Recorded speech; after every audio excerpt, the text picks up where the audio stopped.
మాట పలుకు తెలియనిది మాటున ఉండే మూగమది కమ్మని తలపుల కావ్యమయే కవితలు రాసే మౌనమది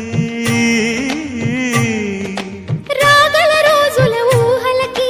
స్వాగతమిచ్చే రాగమది శృతిలయలరగని ఊపిరికి స్వరములు కూర్చే గానమది